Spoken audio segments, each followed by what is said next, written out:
We are back on the Western Wilds in October, 5 minutes past 1, 21 degrees out there. It's a beautiful day. Now, some things have changed on here. Now, just glance past the big purple monster truck that sat on my grass. Don't worry about that. That was just a bit of fun on some open land. The trees have gone. Now, since the last episode then, I have done a few little bits just to sort of get ready for this episode. And I wanted to get rid of the trees. I was going to cut them down like off camera. But I just thought, you know what, the best thing to do is just head right up to the edge of the map, cut down that signpost, and it takes out all the trees. Now, it's only when you do that you realise, actually, there was a lot of trees on this map because, boy, it's opened it up. And, yeah, all the trees you can see in the distance there are trees that are like on the edge of the boundary of this map. So I was quite surprised how open it is, actually. But that does help. The good thing is we can put trees back in if we want. So we really have got an open playground to design ourselves now. So if we come in here then and have a look at the map, I have bought some more plots of land because now it's all open. I kind of thought, you know what, let's just expand a little bit out. And as you can see all the way that way, this is ours, and over this side here as well. This is the barley that we put in. This all the way down to the BGA. This is ours now. So in the last episode, you would have heard me say, I was thinking at this little area here to do some animals, put some animal pens down and see what we could get. And I want a big shout out to Diane, and thank you Diane for your comment on the last episode to say, just bear in mind, putting animals next to the house, pigs do honk. And that's a good point actually. Do we really want animals that close to the house? Because they are stinky. So, I've got a plan. So we just go up into the air then and have a look at a bit of an aerial shot of the land. This in front of us, just behind the trees, is the BGA that we own. All the land on this side here, all the way down to the farm, we own that as well. And this, all in front, up to the house. This is where I'm thinking of putting some animal pens. And we're going to start down the BGA, because like Diane says, pigs, cows, they're all a little bit stinky. So we're going to start here, and I think, because money's no issue, let's get some big pastures and let's just see how many animals we can get. So if we go into the options then and we go onto here and go across to animals, we'll start with cows, I think. Now, we can have a look at these here. Now, these are the in-game ones. These are good. Now, the only problem is they are big. They are over 700,000. They have an automatic like feeding robot, which I think is pretty cool. And I'm thinking of going to town because we've got the money, we've got the space. But the thing is, I think I'm going to go for the mod, which is the fenceless ones. Now we can put a fence around, it's not a problem at all. It's a bit cheaper, it still has a robot. So we can go for this one here with the robot. It pretty much is identical to the one in-game. A little bit cheaper, but slightly tweaked to allow a few more animals in, so we can get 1,000 cows in each one. I'm thinking of putting a couple down because we've got the money, we've got the space. So let's get these placed. I think that looks pretty good there. So 1,000 cows in each one. Now, do we need 2,000 cows? Yeah, probably not, no, but we've got the space, we've got the money, so let's go big. Let's go to town on this one. Now, the little areas you can see at the front are basically showing us the kind of area that the cows are going to hang out, so we need to put our own fences round. But I think that looks pretty good. We've got the robots at the back, so we put all the food in, so the hay, the straw, the silage go at the back, and then a robot feeds them for us every hour. That's my kind of feeding. So since we've got the cow pastures in, I'm thinking we should go for all the pens that the game can offer. So if we go back in here and have a look, I'm in two minds about this one. Do we go for horses? Because we can put them in. We've got horses, pigs, sheep, chicken, bees. So we can go for them all. But horses are the only ones that I'm just never really got involved with on Farm Simulator 22. Because you have to ride them and look after them. There's a lot of work. So I might move on from doing horses. Pigs next. So I think we could go for 2 of each. So 2 cow pastures. Let's go for 2 pigs. These hold 1,000, same style as the cow ones. So I think if we go for it just in the middle there, we plonk one down there, and we move across to here. We'll see if we can try and get them lined up. Doesn't have to be perfect. But I just think that that's going to be then 2,000 pigs, 2,000 cow, chickens, sheep. I think this is going to be pretty good. So after a little bit of sorting out then, I think that looks pretty good. So 2 cow pastures at the back, 3 pigs, 3 chickens, 3 sheep. So 4 chickens, 3 sheep. 12,000 animals if you add them all together. I think that's enough. Now we have got bees we can put in, and we can get ourselves a dog as well. So we might just do that. Not sure yet where to put the bees, but I think we just need to sort out some roads now. So things are starting to come on quite nicely then. We've got the area, they've all got the little patches of grass where the animal's going to be. Got the fence, the brick wall around with some nice 10-meter actual barriers that lift up, which is looking pretty good. So it's starting to come on nicely. Just need to put the fences around the little pastures now. So I'm thinking things are starting to look pretty good now. So we just have a quick flyby. You can see the cow pastures there.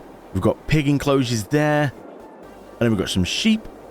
And then if we keep going, we've got the chickens here. All got the nice same fence around them. All looking pretty good, actually. I'm quite impressed.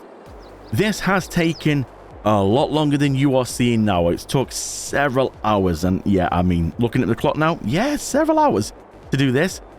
But it's looking pretty good. Now, I did extend the yard just a little bit here because I kind of realized for animals, we need some bales, silage bales for the cows, you know, hay bales, grass bales, straw bales, and every bale we can really. So we've put all them in there ready. Little enclosures. I do like them. Auto load, drop them at the front, spawn them to the side when you need them. And I'll just put a little shed in here as well. Nice little shed. Just to put like telehandler and any little tools in that we might need. Little tractor, maybe trailer just for this little area here. And then these things I'm liking. So just a double barrier here. Makes it a bit easier to get in if you need to bring any big wagons in. And then I've been nice. Being a truck driver myself, give myself a little bit of room here, knowing that you need to swing in because there's only a small barrier here. But I'm liking this. Is looking pretty good. So as you can see, this is the auto feeding cow. If we just sort of go down a little bit, flying around here. This is the auto feeding cow pasture. So you can see the little robot in the corner there. If you've never seen them before, they are pretty cool, these are. You put silage in this one, as you can just see a little bit in there. It's showing you sort of a bit of a demo. Hay in that one. Sorry, hay in that one, straw, silage. And then when the robot, every hour, it will shut the doors down. And a little grab comes over and sort of picks a scoop up of each one. Puts it in the little mixer. And then it sort of opens up this little shutter. Comes around, goes in here and starts feeding them. Pretty cool, that is. So we don't need to worry about trying to feed him, but we need to obviously keep the robot area fed. We need to feed that so it can feed the cows. And then the pigs and everything else is just the same. Grass bales for the sheep. Pigs do need a lot more things, but I have gone and put a food mixer down on the main yard. But what we need to do now, before we can get any animals, I think we're pretty much done here now. This is kitted out well. Now I could go through and sort of decorate it even more. But I think for now, we need to leave this now. We need to focus on what we actually need to now put in the ground for the animals. So just put a little fence then around this sort of house area. But unfortunately, as you can see, it will only let me do so much. Like this bit here, I can only go as far as there. I can't really kind of close it all in and go along the back road by the little stream. Unfortunately, I can't do much more than that because for some reason, you get anywhere near the house and it comes up with an error saying collides with object, even though you're nowhere near the house. Not sure why that is, but that's the best I can do. But at least we sort of fenced off. The main part is to go across here. So at least we sort of fenced off and gone, well, okay, that side's part of the house. Let's just do nothing with that. And, you know, we can do some more stuff. We might even try and put like a swimming pool in or something. I don't know. We'll see if we can try to do something with that area. But this bit in the middle, that's definitely going to be ploughed. That's going to be a nice size field. So looking on the map then, things look pretty good here. You can see all the little animal area here. It's looking pretty good. This is a little field in the middle. The fence is somewhere along here. So that's a little field in the middle. We've got all these blocks just across here, right up to the BGA. And also, I've gone and got a few more over this side, as you can see. All the blue ones are everything that I own. So a lot across the stream, we've got a load more fields to go. So yeah, and we've got obviously all the map. We're not short of fields. So I'm just going to put a bit of a road between the fields. Now, not really that you need to do that, I just think it'd be nice to have like a little bit of a boundary between the two fields, because you don't want them really like back to back, because we're going to have obviously different things in. We might have more of the same. So the one to the right here, this one over here, that's barley. We might put another barley one in here, but I just think a nice little road in the middle like that. Just nice to sort of section them up a little bit. So I do think the fields are starting to take shape a little bit now. We've got the headland done of this one field here.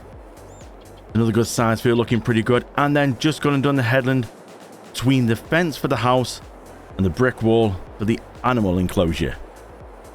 Now, we've got a lot more to go this way as well. I'm just trying to work out, do we go for one big field? Maybe we could, because there's two sections between the trees up there and where we are here. Do we section it off for two fields?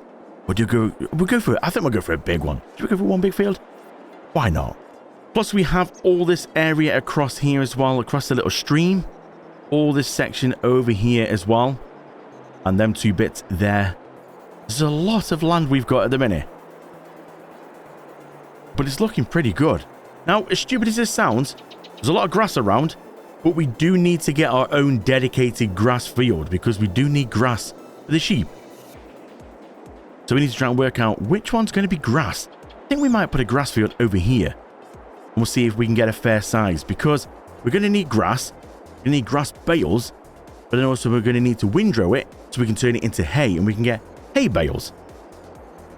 So I think we're going to need a fair sized grass field. So we'll sort that out as well. So it's starting to look more like a farm now. We've got animal enclosures up there. And we've actually got some fields that you can actually see of fields, not just a sea of green. So yeah, it's starting to take shape. I'm liking this.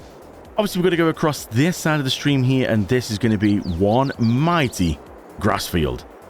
Now, because there's a lot of things that obviously need grass, and obviously grass we're going to turn into hay, and obviously we can do some of that into silage, you know, for the cows. So it needs to be probably the biggest field that we're going to have. So we're going to do that this side. Here, well, we've got barley and wheat over there.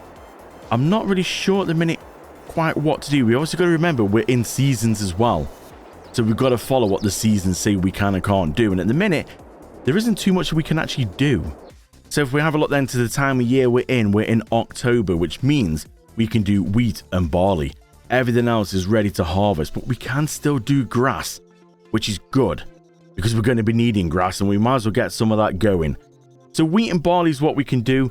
Wheat, we don't need to worry about too much. Yeah, we get straw off it, but we don't really need any wheat for anything at the minute. Barley is the one that we do need. So if we're going to have a look on here then for the pig food production that I've put in, there's a few different steps you can do. Corn, sorghum, or potato pig food. Now, it just simply changes a few ingredients around. So corn, barley, canola, and sugar beet. Sorghum and canola we can't do just yet, or potatoes. Now, if we're going to have a look back on the calendar, you can just see here, if we look down, you find potatoes halfway down. We can start them or plant them in March. So that's not too bad. If we have a look as well, sorghum is in April. Now, the only sort of gutting thing is here, canola, August and September. So we literally just missed out on them on last month. That's a bit annoying. So we've got quite a way to go before we can put any canola in. But we can focus on potatoes, we can focus on sorghum, and we can focus on some barley now. Now, we could swap it. Instead of going for the one with canola, we could go for a different recipe. Maybe have corn. Just depends what's going to be best. Let's see if we can find a different recipe. So the corn recipe and sorghum both have canola in them. So we could go for the potato pig food one, which is more potatoes, sorghum, barley, and soya beans. Now, we could go for that one because soya beans, they can be planted in April. Now, that's pretty good because that follows along with the sorghum, potatoes. That might be the better one to go for. So I think we'll go for that, and we'll leave the canola for now because it's a bit later in the year. So I'm thinking for now then, what we'll do is we'll put barley in the little field in the middle because we've got barley in that one to the side as well. So we'll make that barley. This one over here to the right, I think we'll also do barley because we're going to get a lot of straw off that as well, which we need to sort of, stack up our straw bales. That long one just over there, I think we'll put some taties in that. That'd be quite a nice one. There should be quite an amount off there. And if we need to, we can always go up this way. We've got all this land here that we can purchase, and we can always go extend upwards if we want. And I'm thinking this section here, this is all going to be just one huge grass field. Because we need grass. Hey, the lot. This will be perfect for that. And this little section here then that we own, I think, from the right, where the little road is, all the way across to just in line with our wheat field over there. That little section there, I think that would be good to make that into one field and make that sorghum. That, I think, is the plan for now, but I've got a lot of work to get on with, so I'll see you next time.